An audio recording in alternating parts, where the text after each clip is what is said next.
ರಾಮೇಶ್ವರಂ ಸ್ಫೋಟ ಸಂಭವಿಸಿ 43 ದಿನಗಳ ಬಳಿಕ ಶಂಕಿತ ಇಬ್ಬರು ಉಗ್ರರನ್ನ ಎನ್ಐಎ ಅಧಿಕಾರಿಗಳು ವಶಕ್ಕೆ ಪಡೆದಿದ್ದಾರೆ. ನಿನ್ನೆ ಎನ್ಐಎ ಅಧಿಕಾರಿಗಳು ಅವರನ್ನ ಬಂಧಿಸಿದ್ದು ಮುಜಾಮಿಲ್ ಶರೀಫ್ನಿಂದ ಇಬ್ಬರು ಶಂಕಿತರ ಸುಳಿವು ಸಿಕ್ಕಿ ಕೆಡ್ಡಾಗಿ ಕೆಡವಲಾಗಿದೆ. ಶರೀಫ್ ಕೋಲ್ಕತ್ತಾದ ದಿಘಾ ಬಳಿ ಅಡಗಿದ್ದ ಅಬ್ದುಲ್ ಮತೀನ್ ತಾಹಾ ಹಾಗೆಯೇ ಮುಸಾವಿರ್ ಬಗ್ಗೆ ಎನ್ಐಎ ಬಳಿ ಬಾಯ್ಬಿಟ್ಟಿದ್ದ. ಮುಜಾಮಿಲ್ ಮಾಹಿತಿ ಮೇರೆಗೆ ಎನ್ಐಎ ಹಾಗೆಯೇ ಪೊಲೀಸರು ಮಿಂಚಿನ ಕಾರ್ಯಾಚರಣೆ ನಡೆಸಿ ಇಬ್ಬರು ಶಂಕಿತ ಉಗ್ರರನ್ನ ಬಂಧಿಸಿದ್ದಾರೆ.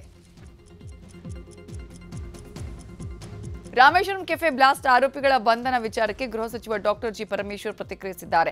ತನಿಖೆ ಮಾಡುವಾಗ ಎನ್ಐಎನವರು ಟೇಕನ್ ಓವರ್ ಮಾಡಿದ್ದಾರೆ. ನಮಗೆ ಸಿಕ್ಕ ಮಾಹಿತಿ ಹಾಗೆಯೇ ಅವರಿಗೆ ಸಿಕ್ಕ ಮಾಹಿತಿ ಪಡೆದು ಕಾರ್ಯಾಚರಣೆ ನಡೆಸಿದ್ದಾರೆ.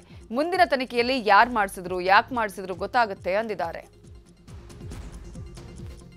ಎನ್ಐಎನವರು ನ್ಯಾಷನಲ್ ಇಂಟೆಲಿಜೆನ್ಸ್ ಏಜೆನ್ಸಿನವರು ಅವರು ಕೂಡ ಇದನ್ನು ಇನ್ವಾಲ್ವ್ ಆಗಿ ಈ ಕೇಸನ್ನು ಅವರೇ ಟೇಕನ್ ಓವರ್ ಮಾಡಿದ್ದಾರೆ.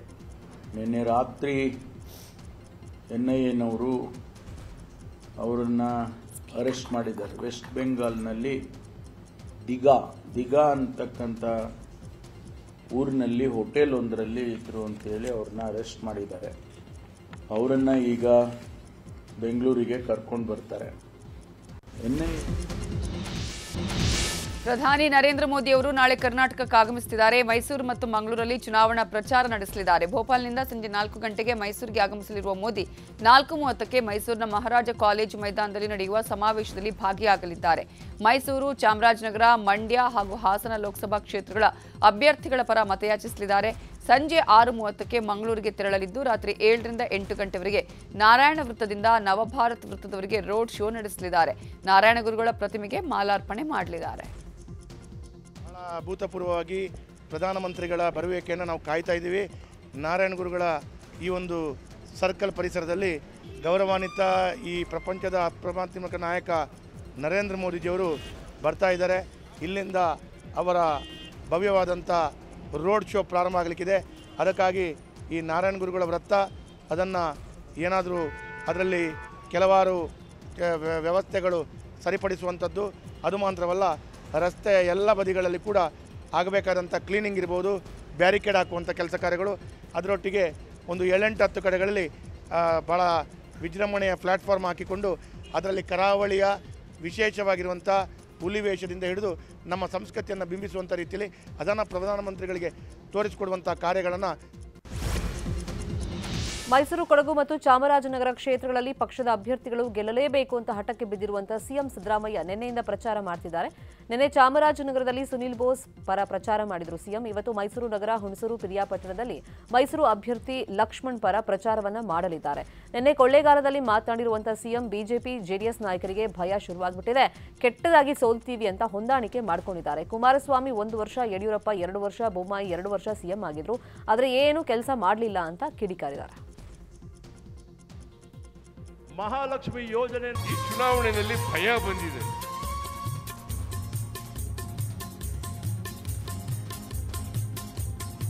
ಅವಳು ಬಹಳ ಕೆಟ್ಟದಾಗಿ ಸೋಲ್ತೀವಿ ಅಂತೇಳಿ ಇಬ್ರು ಒಟ್ಟುಗೂಡಿ ಕಾಂಗ್ರೆಸ್ ಪಕ್ಷವನ್ನು ಎದುರಿಸ್ತಕ್ಕಂಥ ಪ್ರಯತ್ನವನ್ನು ಮಾಡ್ತಾ ಇದ್ದಾರೆ. ಚಿತ್ರದುರ್ಗ ಚುನಾವಣಾ ಅಖಾಡ ರಂಗೇರಿದ್ದು ಇವತ್ತು ಮಾಜಿ ಸಿಎಂ ಯಡಿಯೂರಪ್ಪ ಭೇಟಿ ನೀಡಲಿದ್ದಾರೆ. ಬಿಜೆಪಿ ಅಭ್ಯರ್ಥಿ ಗೋವಿಂದ ಕಾರಜೋಳ ಪರ ಮತಯಾಚಿಸಲಿದ್ದಾರೆ. ಮೊಳಕಾಲ್ಮೂರು ತಾಲೂಕು ರಾಂಪುರ ಹೋಬಳಿ ಮಟ್ಟದ ಬೃಹತ್ ಸಾರ್ವಜನಿಕ ಸಭೆಯಲ್ಲಿ ಭಾಗಿಯಾಗಿ ಮತಯಾಚನೆ ಮಾಡಲಿದ್ದಾರೆ. ಇನ್ನು ಟಿಕೆಟ್ ವಂಚಿತ ಬಿಜೆಪಿ ಶಾಸಕ ಚಂದ್ರಪ್ಪ ಹಾಗೂ ಪುತ್ರ ರಘುಚಂದನ್ ಜೊತೆಗೂ ಮಾತನಾಡಲಿದ್ದಾರೆ. ರಾಜ್ಯದಲ್ಲಿ ಅತಿ ಹೆಚ್ಚು ಸ್ಥಾನ ಗೆಲ್ಲೋದಕ್ಕೆ ಮೈತ್ರಿ ನಾಯಕರು ಕಸರತ್ತು ನಡೆಸಿದ್ದಾರೆ. ಇವತ್ತು ಎಚ್ಡಿ ಕುಮಾರಸ್ವಾಮಿ ಹಾಗೂ ಬಿಜೆಪಿ ರಾಜ್ಯಾಧ್ಯಕ್ಷ ಬಿವೈ ವಿಜಯೇಂದ್ರ ತುಮಕೂರು ಲೋಕಸಭಾ ಕ್ಷೇತ್ರದಲ್ಲಿ ಭರ್ಜರಿ ಪ್ರಚಾರವನ್ನ ಮಾಡಲಿದ್ದಾರೆ. ತಿಪಟೂರು ತಾಲೂಕಿನ ನೊಣವಿನಕೆರೆ ಗ್ರಾಮದಿಂದ ಪ್ರಚಾರದ ರಣಕಹಳೆಯನ್ನು ಮೊಳಗಿಸ್ತಾ ಇದ್ದಾರೆ. ತುರುವೇಕೆರೆ ಪಟ್ಟಣದಲ್ಲಿ ರೋಡ್ ಶೋ ಬಳಿಕ ಚಿಕ್ಕನಾಯಕನಹಳ್ಳಿಯಲ್ಲಿ ಪ್ರಚಾರ ಸಭೆಯನ್ನ ನಡೆಸಲಿದ್ದಾರೆ. ಚಿಕ್ಕನಾಯಕನಹಳ್ಳಿಯಲ್ಲಿ ಸಭೆ ಬಳಿಕ ಕುಮಾರಸ್ವಾಮಿ ಗುಬ್ಬಿ ಮತ್ತು ಹೆಬ್ಬೂರಿನ ಪ್ರಚಾರ ಸಭೆಗಳಲ್ಲಿ ಪಾಲ್ಗೊಳ್ಳುತ್ತಾರೆ. ರಾಜ್ಯ ಕಾಂಗ್ರೆಸ್ ಸರ್ಕಾರದ ವಿರುದ್ಧ ರಾಜ್ಯ ಬಿಜೆಪಿ ನಾಯಕರು ಕೆಂಡಾಮಂಡಲರಾಗಿದ್ದಾರೆ. ಸರ್ಕಾರದ ವಿರುದ್ಧ ದುರಾಡಳಿತದ ಆರೋಪದ ಪಟ್ಟಿ ಬಿಡುಗಡೆಗೆ ಬಿಜೆಪಿ ಮುಂದಾಗಿದ್ದು ಇವತ್ತು ಬೆಳಗ್ಗೆ 11 ಗಂಟೆಗೆ ಪ್ರತಿಪಕ್ಷ ನಾಯಕ ಆರ್ ಅಶೋಕ್ ಸುದ್ದಿಗೋಷ್ಠಿ ನಡೆಸಲಿದ್ದು ಕಾಂಗ್ರೆಸ್ ಸರ್ಕಾರದ 1 ವರ್ಷದ ದುರಾಡಳಿತ ಅನ್ನುವ ಹೆಸರಿನಲ್ಲಿ ದೋಷಾರೋಪ ಪಟ್ಟಿಯನ್ನು ಬಿಡುಗಡೆ ಮಾಡಲಿದ್ದಾರೆ ಎನ್ನಲಾಗಿದೆ. ಬೀದರ್ ಬಿಜೆಪಿ ಅಭ್ಯರ್ಥಿ ಭಗವಂತ ಖೂಬಾಗೆ ಕಾಂಗ್ರೆಸ್ ಅಭ್ಯರ್ಥಿ ಸಾಗರ್ ಖಂಡ್ರೆ ಟಾಂಗ್ ಕೊಟ್ಟಿದ್ದಾರೆ. ಬಸವ ಕಲ್ಯಾಣದಲ್ಲಿ ನಡೆದಂತ ಬಹಿರಂಗ ಸಭೆಯಲ್ಲಿ ಮಾತನಾಡಿದ ಸಾಗರ್ ಖಂಡ್ರೆ, ನನ್ನ ವಯಸ್ಸು ಚಿಕ್ಕದು, ಅನುಭವ ಕಡಿಮೆ ಅಂತ ವಿರೋಧಿಗಳು ಹೇಳ್ತಾ ಇದ್ದಾರೆ. ಆದರೆ ನಾನು LLB 5 ವರ್ಷದ ಕೋರ್ಸ್ ಮುಗಿಸಿದ್ದೀನಿ, BBA ಮಾಡಿದ್ದೀನಿ, ಸುಪ್ರೀಂ ಕೋರ್ಟ್ನಲ್ಲಿ ಕೆಲಸ ಮಾಡಿದ್ದೀನಿ, ನನಗೆ ಅನುಭವ ಕಡಿಮೆ ಇದೆ ಅನ್ನೋರು ಚರ್ಚೆಗೆ ಬರಲಿ ಅಂತ ಸವಾಲನ್ನು ಹಾಕಿದ್ದಾರೆ. ನನ್ನ ವಯಸ್ಸು ಚಿಕ್ಕದು, ಅನುಭವ ಕಡಿಮೆ ಇದೆ ಅಂತ. ಆದ್ರೆ ನಂದು BBA LLB 5 ವರ್ಷದ ಕೋರ್ಸ್ ಆಗಿದೆ. ಸುಪ್ರೀಂ ಕೋರ್ಟ್ ಅಲ್ಲಿ ನಾನು ಕೆಲಸ ಮಾಡಿದ್ದೀನಿ, ಸುಪ್ರೀಂ ಕೋರ್ಟ್ ಜಡ್ಜ್ ಕೆಳಗಡೆ ಕೆಲಸ ಮಾಡಿದ್ದೀನಿ, ಅಡ್ವೊಕೇಟ್ ಕೆಳಗಡೆ ಕೆಲಸ ಮಾಡಿದ್ದೀನಿ. ಯಾರೇ ನಿಮ್ಗೂ ಕೇಳಿದ್ರು ಕಿ ಅವ್ರ ಅನುಭವ ಕಡಿಮೆ ಇದೆ ಅಂತಂದ್ರೆ ತಾವು ಅವರಿಗೆ ಓಪನ್ ಚಾಲೆಂಜ್ ಕೊಡ್ರಿ, ನಾವು ಒಂದು ಡಿಬೇಟ್ ಮಾಡೋಣ. ಯಾರ ಹತ್ರ ಜಾಸ್ತಿ ಜ್ಞಾನ ಇದೆ, ರಾಜ್ಯದ ವಿಷಯ ಇರ್ಬೋದು, ರಾಷ್ಟ್ರೀಯ ವಿಷಯ ಇರ್ಬೋದು, ಅಂತಾರಾಷ್ಟ್ರೀಯ ವಿಷಯ ಇರ್ಬೋದು, ಯಾವುದೇ ವಿಷಯದಲ್ಲಿ ನಾನು ಸಿದ್ಧನಾಗಿದ್ದೇನೆ. ನಾನು ಓಪನ್ ಡಿಬೇಟಿಗೆ ಬರ್ತೀನಿ, ನೋಡೋಣ. ಇನ್ನು ಬಸವ ಕಲ್ಯಾಣದಲ್ಲಿ ನಡೆದಂತಹ ಬಹಿರಂಗ ಸಭೆಯಲ್ಲಿ ಬಿಜೆಪಿ ಅಭ್ಯರ್ಥಿ ಭಗವಂತ್ ಖೂಬಾ ಈಶ್ವರ್ ಖಂಡ್ರೆಗೆ ಕಿಡಿಕಾರಿದ್ದಾರೆ. ಕಾಂಗ್ರೆಸ್ ಸರ್ಕಾರ ಕೊಟ್ಟ ಮನೆಯ ಬಿಲ್ ತಡೆ ಹಿಡಿದು ಜನರಿಗೆ ಹಿಂಸೆ ಕೊಟ್ಟರು, ಜನರಿಗೆ ಮೋಸ ವಂಚನೆ ಮಾಡಿ ಕಷ್ಟ ಕೊಟ್ಟರು, ಬಡವರ ಶಾಪಕ್ಕೆ ಗುರಿಯಾದವರು ಯಾರಾದರೂ ಇದ್ರೆ ಅದು ಕೇಂದ್ರದ ಭಗವಂತ್ ಖೂಬಾ ಅಂತೇಳಿ ಕಿಡಿಕಾರಿದ್ರು. ಬೀದರ್ ಬಚಾವ್ ನಾವು ಹೇಳ್ತಾ ಇಲ್ಲ, ಯಾರು ಕಾಂಗ್ರೆಸ್ಸಿಗರು, ಕಾಂಗ್ರೆಸ್ನವ್ರು ಹೇಳ್ತಾರೆ. ನಾಳೆ ಖೂಬಾ ಹಟಾವ್ ಬೀದರ್ ಬಚಾವ್ ಅಂತೇಳಿ ಹೇಳಿ ಹೇಳ್ತಕ್ಕಿರ್ತಕ್ಕಂಥದ್ದು ಬಿಜೆಪಿ ಅವರೇ. ಅರ್ಥ ಮಾಡ್ಕೊಳ್ರಿ, ಯಾವ ವ್ಯಕ್ತಿಗೆ ಸ್ವಪಕ್ಷದವರಿಂದಲೇ ತಿರಸ್ಕಾರಗೊಂಡು ಇವತ್ತು ಅವರೇ ಹೇಳ್ತಾರೆ, ಅವ್ರ ಶಾಸಕರೊಬ್ಬರು ಹೇಳ್ತಾರೆ, ಬೀದರ್ ಬಿಜೆಪಿ ಶಾಸಕರು. ಲೋಕಸಭೆ ಚುನಾವಣೆ ಹೊತ್ತಲ್ಲೇ ಸಚಿವ ಈಶ್ವರ್ ಖಂಡ್ರೆಗೆ IT ಶಾಕ್ ಕೊಟ್ಟಿದೆ. ಅರಣ್ಯ ಸಚಿವ ಈಶ್ವರ್ ಖಂಡ್ರೆ ಸಹೋದರ ಅಧ್ಯಕ್ಷರಾಗಿರುವ ಬೀದರ್ DCC ಬ್ಯಾಂಕ್ ಮೇಲೆ IT ಅಧಿಕಾರಿಗಳು ದಾಳಿ ಮಾಡಿದ್ದಾರೆ. ಸರ್ಕಾರದ ನಿಯಮಗಳನ್ನು ಗಾಳಿಗೆ ತೂರಿ ರೈತರಿಗೆ ಲೋನ್ ಕೊಡ್ತಿದ್ದಾರೆ ಅನ್ನುವ ಆರೋಪದ ಮೇಲೆ ದಾಳಿಯಾಗಿದೆ. ಇನ್ನು ತಡರಾತ್ರಿ ಮಹಾತ್ಮ ಗಾಂಧಿ ಪತ್ತಿನ ಸೌಹಾರ್ದ ಸಹಕಾರಿ ಸಂಸ್ಥೆ ಮೇಲೂ IT ರೇಡ್ ಆಗಿದ್ದು ತಡರಾತ್ರಿವರೆಗೂ ಅಧಿಕಾರಿಗಳು ಪರಿಶೀಲನೆ ನಡೆಸಿದ್ದಾರೆ. ದುರುಪಯೋಗ ಆಗ್ತಾ ಇದೆ. ಇವತ್ತು ED, CBI, IT ದುರುಪಯೋಗ ಮಾಡ್ತಾ ಇದ್ದಾರೆ. ಅದು ಚುನಾವಣೆ ಸಮಯದಲ್ಲಿ. ನೋಡಿ, ಚುನಾವಣೆ ಘೋಷಣೆ ಆದಮೇಲೆ ಲೆವೆಲ್ ಪ್ಲೇಯಿಂಗ್ ಫೀಲ್ಡ್ ಇರಬೇಕಲ್ಲ. ಎಲ್ಲೇ ಇದ್ರು ನೀವು ಮಾಡೋದು, ಇಲ್ಲಿವರೆಗೆ ಯಾರಾದರೂ ಒಬ್ಬ BJPಯ ಸಮರ್ಥಕನ ಮೇಲೆ ಅಥವಾ ಅವರ ಸಂಸ್ಥೆಗಳ ಮೇಲೆ ಒಂದಾದರೂ ದಾಳಿ ಆಗಿದೆಯಾ? ಇದು ಏನು ತೋರಿಸ್ಕೊಡ್ತದೆ ಅಂತ ಹೇಳಿದರೆ, ಇವತ್ತು ಸರ್ವಾಧಿಕಾರಿ ಧೋರಣೆ ಮತ್ತು ಪ್ರತಿಪಕ್ಷವನ್ನು ಹತ್ತಿಕ್ಕುವಂಥ, ಅವರ ಧ್ವನಿಯನ್ನು ಹತ್ತಿಕ್ಕುವಂಥ ಒಂದು ಕೆಲಸ ಇವತ್ತು ಬಿಜೆಪಿ ಮಾಡ್ತಾ. ಕೋಲಾರದಲ್ಲಿ ನಾನು ಏಕಾಂಗಿ ಆಗಿಲ್ಲ ಅಂತ ಕಾಂಗ್ರೆಸ್ ಅಭ್ಯರ್ಥಿ ಹೇಳಿದ್ದಾರೆ. ನನಗೆ ಯಾರು ಬೆಂಬಲ ನೀಡ್ತಾ ಇಲ್ಲ ಅಂತ ನಾನು ಹೇಳಿಲ್ಲ ಅಂತ ಹೇಳ್ಕೊಂಡಿದ್ದಾರೆ ಕಾಂಗ್ರೆಸ್ ಅಭ್ಯರ್ಥಿ KV ಗೌತಮ್. ಇಬ್ಬರು ಜಿಲ್ಲಾ ಉಸ್ತುವಾರಿ ಸಚಿವರು, ಜಿಲ್ಲಾ ಶಾಸಕರು ನನ್ನ ಜೊತೆ ಓಡಾಡ್ತಾ ಇದ್ದಾರೆ. ಮೊದಲ ಲೋಕಸಭಾ ಚುನಾವಣೆ, ಸಹಜವಾಗಿ ಭಯ ಇರುತ್ತೆ. ನಾನು ಮಾಜಿ CM ಕುಮಾರಸ್ವಾಮಿ ಅಂತವರೇ ಭಯ ಬೀಳ್ತಾ ಇದ್ದಾರೆ. ನಾನು ಹೊಸಬ. KH ಮುನಿಯಪ್ಪ ಕೂಡ ಏಪ್ರಿಲ್ 15ರಿಂದ 20ರವರೆಗೆ ಪ್ರಚಾರದಲ್ಲಿ ಪಾಲ್ಗೊಳ್ತಾರೆ ಅಂತ ಹೇಳಿದ್ದಾರೆ. ಶಾಸಕರು, ಜಿಲ್ಲಾ ಮಂತ್ರಿಗಳು, ಇನ್ನೊಬ್ರು ಮಂತ್ರಿಗಳು ನಾನು ಪರವಾಗಿ ಕೆಲಸ ಮಾಡ್ಕೊಂಡು ಎದ್ದು ಪಾಪ ಅಂತ ನನ್ನ ಇವ್ರಿಗೆ ಕರ್ಕೊಂಡು ಹೋಗ್ತಾವ್ರೆ. ಅವ್ರು ಟೆನ್ಷನ್ ತಗೊಂಡಿದ್ದಾರೆ, ನಾನು ಟೆನ್ಷನ್ ತಗೊಂಡಿಲ್ಲ. ಆರಾಮಾಗಿ ಚುನಾವಣೆ 100% ಕೆಲಸ ಮಾಡ್ತಾವ್ರೆ. ಬೆಳಗ್ಗೆ ಮುನಿಯಪ್ಪನವರು ಫೋನ್ ಮಾಡಿದ್ರು, ಹೇಳಪ್ಪ ಯಾವಾಗ ಬರ್ಬೇಕು ಅಂತ. ಸ್ವಾಮಿ 15ನೇ ತಾರೀಕು ಬನ್ನಿ ಅಂದ್ರೆ ಶಿಡ್ಲಘಟ್ಟಕ್ಕೆ ಬರ್ತಾ ಇದಾರೆ. 15ರಿಂದ 20ನೇ ತಾರೀಕುವರೆಗೂ ಎಲ್ಲಾ ಕಾರ್ಯಕ್ರಮಗಳು ಎಲ್ಲ 15ನೇ ತಾರೀಕಿಂದ ಎಲ್ಲಾ ಕಾರ್ಯಕ್ರಮಗಳು. ಇಷ್ಟು ತನಕ ಮೈಸೂರು, ಆ ಕಡೆ ಚಿಕ್ಕಬಳ್ಳಾಪುರ ಬಿಸಿ ಇದ್ದೆ. ಇವಾಗ ಎಲ್ಲಾ ಕಾರ್ಯಕ್ರಮಗಳಿಗೆ ಬರ್ತೀನಿ, ನೀನ್ ಫೋನ್ ಮಾಡೋದ್ರು 15ನೇ ತಾರೀಕು. ರಾಮನಗರದ ಚನ್ನಪಟ್ಟಣದಲ್ಲಿ ಕಾಂಗ್ರೆಸ್ ಅಭ್ಯರ್ಥಿ DK ಸುರೇಶ್ ಬಿಜೆಪಿ ವಿರುದ್ಧ ವಾಗ್ದಾಳಿ ನಡೆಸಿದರು. ಕೇಂದ್ರ ಸರ್ಕಾರ ನಮ್ಮ ತೆರಿಗೆ ಹಣ ಕೊಡ್ತಿಲ್ಲ, ಇದನ್ನ ಪ್ರಶ್ನೆ ಮಾಡಿದ್ರೆ ದೇಶದ್ರೋಹಿ ಪಟ್ಟ ಕಟ್ತಾರೆ. ಮುಂದಿನ ದಿನಗಳಲ್ಲಿ ನಮ್ಮ ಮಕ್ಕಳು ಉತ್ತರ ಭಾರತದಲ್ಲಿ ಭಿಕ್ಷೆ ಬಿಡಬೇಕಾಗುತ್ತೆ. ನಾವು ಕನ್ನಡಿಗರು ನಮ್ಮ ಧ್ವನಿ ಅಡಗಿಸಲು ಸಾಧ್ಯ ಇಲ್ಲ ಅಂದಿದ್ದಾರೆ. DK ಸುರೇಶ್ ಸೋಲಿಸಿ ಅಂತ ಉತ್ತರ ಭಾರತದವರು ಬಂದು ಹೇಳ್ತಿದ್ದಾರೆ, ನೀವು ಇದಕ್ಕೆ ಉತ್ತರ ಕೊಡಬೇಕು ಅಂದಿದ್ದಾರೆ. ಮನೆಗಳನ್ನ ಕಟ್ಟಬೇಕು ಅಂದ್ರೆ ಅದಕ್ಕೂ GST, ರೈತರು ಬಟ್ಟೆ ಹಾಕೋತಾರೆ ಅಂದ್ರೆ ಅದಕ್ಕೂ GST. ಈ GST ಅನ್ನ ತಂದಂತ ಸರ್ಕಾರ ಯಾವುದು? ಬಿಜೆಪಿ ಸರ್ಕಾರ. ಇದ್ರ ವಿರುದ್ಧ ಪ್ರತಿಯೊಂದು ಮನೆಗೂ ಕೂಡ ನೀವು ತಿಳಿಸುವಂತ ಕೆಲಸ ಮಾಡಬೇಕು. ನಿಮ್ ದುಡ್ಡೆಲ್ಲ ಎಲ್ಲೋಯ್ತಾ ಇದೆ? ಉತ್ತರ ಭಾರತಕ್ಕೆ ಹೋಯ್ತಾ ಇದೆ, ಗುಜರಾತ್ಗೆ ಹೋಯ್ತಾ ಇದೆ, ಬಿಹಾರ್ಗೆ ಹೋಯ್ತಾ ಇದೆ, ಉತ್ತರ ಪ್ರದೇಶಕ್ಕೆ ಹೋಯ್ತಾ ಇದೆ. ನಿಮ್ ಮಕ್ಕಳು, ನೀವು ಕಷ್ಟಪಟ್ಟು ಓದ್ತಾರ ಮಕ್ಕಳು ಮುಂದಿನ ದಿನಗಳಲ್ಲಿ ಅಲ್ಲೋಗಿ ಭಿಕ್ಷೆ ಮಾಡಬೇಕಾದಂತ ಪರಿಸ್ಥಿತಿ ನಿರ್ಮಾಣ ಆಗ್ತದೆ. ನೀವು ಎಚ್ಚೆತ್ಕೊಂಡು ಎಲ್ಲ ರೈತರು ಒಂದಾಗಿ ಕನ್ನಡಿಗರ ಗೌರವವನ್ನ, ಕನ್ನಡಿಗರಿಗೋಸ್ಕರ ನಾನೇನು ಧ್ವನಿಯನ್ನ ಎತ್ತಿದ್ದೇನೆ, ಆ ಧ್ವನಿಗೆ ನೀವು ಶಕ್ತಿಯನ್ನ ಕೊಡಬೇಕು. ಇವತ್ತು ಇಡೀ ದೇಶದ ಪ್ರಧಾನಮಂತ್ರಿಗಳು ಉತ್ತರಾಖಂಡದಲ್ಲಿ ಹೋಗಿ ನನ್ನನ್ನ ಸೋಲಿಸಿ ಅಂತ ಹೇಳ್ತಾರೆ. ಎಲ್ಲಿ? ಉತ್ತರಾಖಂಡದಲ್ಲಿ ಹೋಗಿ ಸೋಲಿಸಿ ಅಂತ ಹೇಳ್ತಾರೆ. ಯಾರು ಸೇರಿಸ್ಬೇಕಂತೆ? ಯಾರು ಸೋಲ್ಸ್ಬೇಕಂತೆ? DK ಸುರೇಶ್ನ ಸೋಲ್ಸಿ ಅಂತಾರೆ. ಅಂದ್ರೆ ನೀವು ಲೆಕ್ಕ ಹಾಕಬೇಕು, ನಾನು ಎಲ್ಲಿವರೆಗೂ ನೀವು ತಲುಪಿಸಿದೀರಿ ನನ್ನನ್ನ ನೀವು ಅಂತ ಹೇಳಿ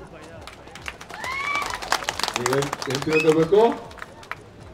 ಎಲ್ಲಿವರೆಗೂ ನೀವು ನನ್ನನ್ನು ತಲುಪಿಸಿದೀರಿ ಅಂತ ತಿಳ್ಕೋಬೇಕು. ಇವತ್ತು ನನಗೆ ಶಕ್ತಿ ಕೊಡಿ. ಈ ನಾಡಿನ ನೀರಿಗೋಸ್ಕರ, ಈ ನಾಡಿನ ಭಾಷೆಗೋಸ್ಕರ, ಈ ನಾಡಿನ ರೈತರಿಗೋಸ್ಕರ ನಾನು ಏನ್ ತ್ಯಾಗಕ್ಕೂ ಕೂಡ ಸಿದ್ಧನಾಗಿದ್ದೇನೆ. ರೈತರು ಚಿತ್ರದುರ್ಗದ ಹೊಳಲ್ಕೆರೆಯಲ್ಲಿ ಬಿಜೆಪಿ ಅಭ್ಯರ್ಥಿ ಗೋವಿಂದ್ ಕಾರಜೋಳ ಮತಯಾಚನೆ ಮಾಡಿದ್ದಾರೆ. ಇದೇ ವೇಳೆ ಮಾತನಾಡಿದ ಕಾರಜೋಳ, ಲೋಕಸಭೆ ಚುನಾವಣೆಯಲ್ಲಿ ನನಗೆ ಆಶೀರ್ವದಿಸಬೇಕು. 140 ಕೋಟಿ ಜನ ಹೌದು ಅನ್ನೋ ರೀತಿ ಮೋದಿ ಅಭಿವೃದ್ಧಿ ಮಾಡಿದ್ದಾರೆ. ಕಾಂಗ್ರೆಸ್ ಪ್ರತಿಪಕ್ಷದ ನಾಯಕನಾಗಲು ಸೀಟ್ ಗೆದ್ದಿಲ್ಲ. ಕಾಂಗ್ರೆಸ್ ಅಲ್ಲಿ ಪ್ರಧಾನಿಯಾಗಲು ಅರ್ಹ ವ್ಯಕ್ತಿಗಳೇ ಇಲ್ಲ ಅಂತ ಹೇಳಿ ಕಿಡಿಕಾರಿದ್ದಾರೆ. ಭಾರತೀಯ ಜನತಾ ಪಕ್ಷದ ಅಭ್ಯರ್ಥಿಯಾದ ನನ್ನನ್ನ ಆಶೀರ್ವದಿಸಬೇಕು. ದೇಶದ ಸನ್ಮಾನ್ಯ ಪ್ರಧಾನಮಂತ್ರಿಗಳಾಗಿರ್ತಕ್ಕಂಥ ನರೇಂದ್ರ ಮೋದಿಜಿಯವರ ಕೈಗಳನ್ನ ಬಲಪಡಿಸಬೇಕು ಅಂತೇಳಿ ವಿನಂತಿಯನ್ನು ಮಾಡ್ತೇನೆ. ಬಂಧುಗಳೇ, ಒಂದು ಮಾತನ್ನು ತಮಗೆ ಹೇಳಲಿಕ್ಕೆ ಬಯಸ್ತೇನೆ. ಕಾಂಗ್ರೆಸ್ನವರು ಪ್ರತಿಪಕ್ಷದ ನಾಯಕರಾಗುವಷ್ಟು ಸೀಟ್ ಕೂಡ ಗೆಲ್ಲಲಿಕ್ಕೆ ಸಾಧ್ಯ ಇಲ್ಲ. ಕಾಂಗ್ರೆಸ್ನಲ್ಲಿ ಯಾರೂ ಕೂಡ ಪ್ರಧಾನಮಂತ್ರಿ ಹುದ್ದೆಗೆ ಅರ್ಹದ ಇರ್ತಕ್ಕಂಥ ವ್ಯಕ್ತಿಗಳೇ ಇಲ್ಲ. ಅದಕ್ಕಾಗಿ 140 ಕೋಟಿ ಜನ ಹಂಬಲಿಸ್ತಾ ಇದ್ದಾರೆ.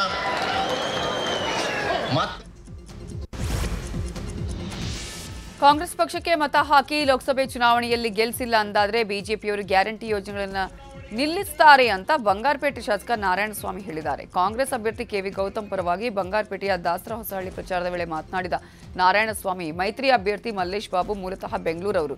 ಈ ಹಿಂದೆ ಅವರು ಗ್ರಾಮ ಪಂಚಾಯತಿಗೆ ನಾಮಿನೇಟೆಡ್ ಮೆಂಬರ್ ಆಗಿ ಆಯ್ಕೆಯಾಗಿದ್ದು, ಆದರೆ ಒಮ್ಮೆಯೂ ಅವರು ಪಂಚಾಯತಿ ಕಡೆ ಮುಖ ಮಾಡಿಲ್ಲ. ಈಗ ಲೋಕಸಭೆ ಚುನಾವಣೆಯಲ್ಲಿ ಗೆದ್ರೆ ಅವರು ಪಾರ್ಲಿಮೆಂಟ್ಗೆ ಬರಲ್ಲ ಅಂತ ಕಿಡಿಕಾರಿದ್ದಾರೆ. ಜೊತೆಗೆ ಗ್ಯಾರಂಟಿ ಯೋಜನೆಗಳನ್ನು ಬಿಜೆಪಿಯವರು ನಿಲ್ಲಿಸುತ್ತಾರೆ ಅಂದಿದ್ದಾರೆ. ನೀವೇನಾದ್ರೂ ಕೂಡ ವೋಟ್ ಹಾಕಿಲ್ಲ ಅಂದ್ರೆ ಈ ಬಿಜೆಪಿ ಕಾಯ್ತಾ ಇದ್ದಾರೆ, ಎಲ್ಲ ಗ್ಯಾರಂಟಿ ಹೋಗ್ಬಿಡ್ತಾರೆ. ಅಕ್ಕಿ ಇಲ್ಲ, 2000 ಇಲ್ಲ, ಬಸ್ ಫ್ರೀ ಇಲ್ಲ, ಕರೆಂಟ್ ಇಲ್ಲ. ಕರೆಂಟ್ ಪೋಚನ ಟಿವಿ ಪಾಕ್ಬಿಡಿ, ಟಿವಿ ಪಾಕನ ಸೀರಿಯಲ್ ಪೋಚ್. ಅದರಿಂದ ನಿಮ್ಮ SN ನಾರಾಯಣ ಬೇರೆ ಇಲ್ಲ, ಗೌತಮ್ ಬೇರೆ ಇಲ್ಲ. ಗೌತಮ್ ನನ್ನ ತಮ್ಮ. ನಮ್ಮಲ್ಲಿ no left to right, only straight. ನಾವೆಲ್ಲ ಅಸ್ಪೃಶ್ಯರಿ, ಲೆಫ್ಟ್ ಏಮಿ ರೈಟ್ ಏಮಿ ಏನಿಲ್ಲ ಅಂತ ಸ್ಟ್ರೈಟ್. ಬಿಜೆಪಿಗೆ ಸಚಿವ SS ಮಲ್ಲಿಕಾರ್ಜುನ್ ಮತ್ತೊಂದು ಶಾಕ್ ಕೊಟ್ಟಿದ್ದಾರೆ. ಮಾಜಿ ಶಾಸಕ ಹಿರಿಯ ಬಿಜೆಪಿ ಮುಖಂಡ ಗುರು ಸಿದ್ದನಗೌಡ ಹಾಗೂ ಅವರ ಪುತ್ರ ಡಾಕ್ಟರ್ ರವಿಕುಮಾರ್ ಅವರನ್ನ ಕಾಂಗ್ರೆಸ್ಗೆ ಸೆಳೆದಿದ್ದಾರೆ. ಸಚಿವ ಮಲ್ಲಿಕಾರ್ಜುನ್ ಸಮ್ಮುಖದಲ್ಲಿ ನೂರಾರು ಬೆಂಬಲಿಗರ ಜೊತೆ ಕಾಂಗ್ರೆಸ್ ಸೇರಿದ್ದಾರೆ. ಡಾಕ್ಟರ್ ರವಿಕುಮಾರ್ ದಾವಣಗೆರೆ ಲೋಕಸಭಾ ಕ್ಷೇತ್ರದ ಬಿಜೆಪಿ ಟಿಕೆಟ್ ಆಕಾಂಕ್ಷಿಯಾಗಿದ್ರು. ಟಿಕೆಟ್ ಸಿಗದೇ ಇರೋದಕ್ಕೆ ರೇಣುಕಾಚಾರ್ಯ ಟೀಮ್ ಜೊತೆ ಸೇರಿ ಬಂಡಾಯ ಸಾರಿದ್ರು. ಈಗ ಅಂತಿಮವಾಗಿ ಕಾಂಗ್ರೆಸ್ ಸೇರ್ಪಡೆಯಾಗಿದ್ದಾರೆ. ಚುನಾವಣೆಗೆ 85 ವರ್ಷಕ್ಕಿಂತ ಮೇಲ್ಪಟ್ಟ ಮತದಾರರು ಹಾಗೂ ಅಂಗವಿಕಲ ಮತದಾರರಿಗೆ ಇಂದಿನಿಂದ ಮನೆಯಿಂದ ಮತದಾನ ಮಾಡುವುದಕ್ಕೆ ಅವಕಾಶವನ್ನು ಕಲ್ಪಿಸಲಾಗಿದೆ. ಒಟ್ಟು 49,678 ಮತದಾರರು ಅಂಚೆ ಮತದಾನ ಮಾಡುವುದಕ್ಕೆ ನೋಂದಣಿ ಮಾಡಿಸಿಕೊಂಡಿದ್ದಾರೆ. ಇದೇ ತಿಂಗಳ 18ರವರೆಗೆ ಮನೆಯಿಂದ ಮತದಾನ ಮಾಡುವುದಕ್ಕೆ ಅವಕಾಶ ಇದೆ. ಚುನಾವಣಾ ಸಿಬ್ಬಂದಿ ಮನೆಗಳಿಗೆ ತೆರಳಿ ಬ್ಯಾಲೆಟ್ ಪೇಪರ್ ಮೂಲಕ ಗೌಪ್ಯ ಮತದಾನವನ್ನು ಮಾಡಿಸಿಕೊಳ್ಳಲಿದ್ದಾರೆ. ಪ್ರತಿ ಮತದಾರರ ಮನೆಗೆ 2 ಬಾರಿ ಭೇಟಿ ಕೊಡ್ತಾರೆ. ಈ ವೇಳೆ ಮತದಾರರು ಲಭ್ಯ ಇಲ್ಲ ಅಂದ್ರೆ ಸಾರ್ವತ್ರಿಕ ಮತದಾನ ದಿನವೂ ಮತಕೇಂದ್ರಗಳಲ್ಲಿ ವೋಟಿಂಗ್ಗೆ ಅವಕಾಶ ಇರೋದಿಲ್ಲ. ರಾಜ್ಯದಲ್ಲಿ 2ನೇ ಹಂತದ ಲೋಕಸಭಾ ಚುನಾವಣೆಗೆ 14 ಕ್ಷೇತ್ರಗಳಲ್ಲಿ ಅಧಿಸೂಚನೆ ಪ್ರಕಟಗೊಳ್ಳುತ್ತಿದ್ದಂತೆ ಉಮೇದುವಾರಿಕೆ ಭರಾಟೆ ಜೋರಾಗಿದ್ದು, ಮೊದಲ ದಿನವೇ 41 ಅಭ್ಯರ್ಥಿಗಳಿಂದ 57 ನಾಮಪತ್ರ ಸಲ್ಲಿಕೆಯಾಗಿದೆ. ಶಿವಮೊಗ್ಗದಲ್ಲಿ KS ಈಶ್ವರಪ್ಪ, ಉತ್ತರ ಕನ್ನಡದಲ್ಲಿ ವಿಶ್ವೇಶ್ವರ ಹೆಗಡೆ ಕಾಗೇರಿ, ಕಲಬುರಗಿಯಲ್ಲಿ ರಾಧಾಕೃಷ್ಣ ದೊಡ್ಮನಿ ಹಾಗೂ ಉಮೇಶ್ ಜಾಧವ್, ಬಳ್ಳಾರಿಯಲ್ಲಿ ಶ್ರೀರಾಮುಲು ತುಕಾರಾಂ ಸೇರಿದಂತೆ 41 ಜನ ಉಮೇದುವಾರಿಕೆ ಸಲ್ಲಿಸಿದರು. ಕೊಪ್ಪಳದಲ್ಲಿ ಮತದಾನದ ಬಗ್ಗೆ ವಿಭಿನ್ನವಾಗಿ ಜಾಗೃತಿ ಮೂಡಿಸಲಾಯಿತು. ಕಾರಟಗಿ ತಾಲೂಕಿನ ಸಿದ್ದಾಪುರದ APMC ಕಲ್ಯಾಣ ಮಂಟಪದಲ್ಲಿ ನಡೆದಂತಹ ಮದುವೆ ಸಮಾರಂಭದಲ್ಲಿ ಮತದಾನದ ಬಗ್ಗೆ ಜಾಗೃತಿ ಮೂಡಿಸಲಾಯಿತು. ಹೆಬ್ಬಾಳದ ನಾಗಭೂಷಣ್ ಸ್ವಾಮೀಜಿ ಮತದಾನದ ಬಗ್ಗೆ ಜಾಗೃತಿ ಮೂಡಿಸಿದರು. ಕೇಂದ್ರ ಸರ್ಕಾರಕ್ಕೆ ಅಂಬೇಡ್ಕರ್ ರಚಿತ ಭಾರತೀಯ ಸಂವಿಧಾನವೇ ಸರ್ವಸ್ವ. ಸ್ವತಃ ಅಂಬೇಡ್ಕರ್ ಅವರೇ ಬಂದರೂ ಸಂವಿಧಾನವನ್ನ ಈಗ ರದ್ದು ಮಾಡೋದಕ್ಕೆ ಸಾಧ್ಯ ಇಲ್ಲ ಅಂತ ಪ್ರಧಾನಿ ಮೋದಿ ಹೇಳಿದ್ದಾರೆ. ಈ ಮೂಲಕ ಬಿಜೆಪಿ ಮತ್ತೊಮ್ಮೆ ಕೇಂದ್ರದಲ್ಲಿ ಅಧಿಕಾರಕ್ಕೆ ಬಂದರೆ ಸಂವಿಧಾನ ಬದಲಾವಣೆ ಮಾಡುತ್ತೆ ಅಂತ ಹೇಳಿದ ಉತ್ತರ ಕನ್ನಡ ಬಿಜೆಪಿ ಸಂಸದ ಹೆಗಡೆ ಕೊಟ್ಟ ಹೇಳಿಕೆಗೆ ಮೋದಿ ಮೊದಲ ಬಾರಿ ಪ್ರತಿಕ್ರಿಯಿಸಿದ್ದಾರೆ. ಸಂವಿಧಾನ ಬದಲಾವಣೆ ವದಂತಿ ಸುಳ್ಳು, ಪ್ರತಿಪಕ್ಷಗಳ ಆರೋಪವೂ ಕೂಡ ಸುಳ್ಳು ಅಂತ ಹೇಳಿದ್ದಾರೆ ಮೋದಿ. ಬೃಹತ್ ಗುಂಡಿಗೆ ಬಿದ್ದ ಕಾಡಾನೆಯನ್ನು ಸತತ 16 ಗಂಟೆಗಳ ಬಳಿಕ ರಕ್ಷಣೆ ಮಾಡಲಾಗಿದೆ. ಕೇರಳದ ಕೊತ್ತಮಂಗಲಂನ ಕೊಟ್ಟಪಾಡಿಯಲ್ಲಿ ಆನೆಯೊಂದು ಗುಂಡಿಗೆ ಬಿದ್ದು ಒದ್ದಾಡಿತ್ತು. ಕೂಡಲೇ ಅರಣ್ಯ ಇಲಾಖೆ ಸಿಬ್ಬಂದಿ ಹಾಗೂ ರಕ್ಷಣಾ ಸಿಬ್ಬಂದಿ ಕಾರ್ಯಾಚರಣೆ ನಡೆಸಿ ಆನೆ ರಕ್ಷಣೆ ಮಾಡಿದ್ದಾರೆ.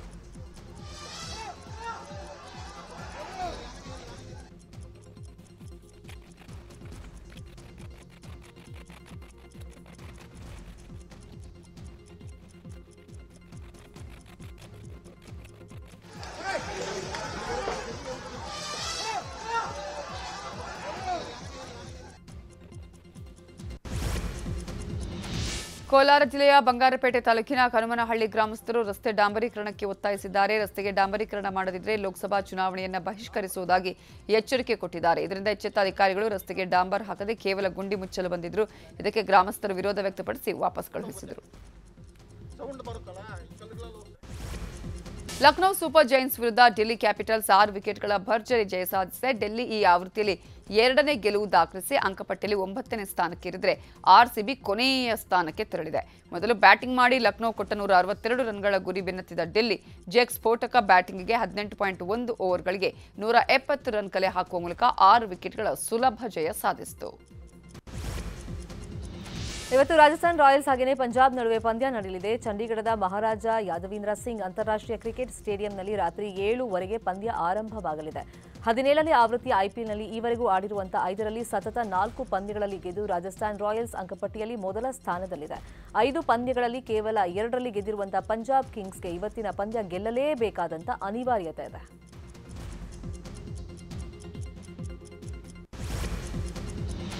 ಹೃತಿಕ್ ಹಾಗೂ ಯಂಗ್ ಟೈಗರ್ ಎನ್ಟಿಆರ್ ಒಟ್ಟಾಗಿ ಅಭಿನಯಿಸ್ತಾ ಇದ್ದಾರೆ. ಇವರಿಬ್ಬರ ನಟನೆಯಲ್ಲಿ ವಾರ್ 2 ಸಿನಿಮಾ ದೃಶ್ಯ ರೂಪ ಪಡ್ಕೊಳ್ತಾ ಇದೆ. ಸದ್ಯ ಈ ಸಿನಿಮಾ ಅಡ್ಡದಿಂದ ಹೊಸ ಅಪ್ಡೇಟ್ಸ್ ಹೊರಬಿದ್ದಿದೆ. RRRನ ನಾಟು ನಾಟು ಮಾದರಿಯಲ್ಲಿ ಒಂದು ಡಾನ್ಸಿಂಗ್ ನಂಬರ್ ಕಂಪೋಸ್ ಮಾಡಲಾಗ್ತಾ ಇದ್ದು, ಗಣೇಶ್ ಮಾಸ್ಟರ್ ಕೊರಿಯೋಗ್ರಫಿಯಲ್ಲಿ ಹೃತಿಕ್ ಹಾಗೂ ಎನ್ಟಿಆರ್ ಒಂದೇ ಫ್ರೇಮ್ನಲ್ಲಿ ಕುಣಿಯಲಿದ್ದಾರಂತೆ.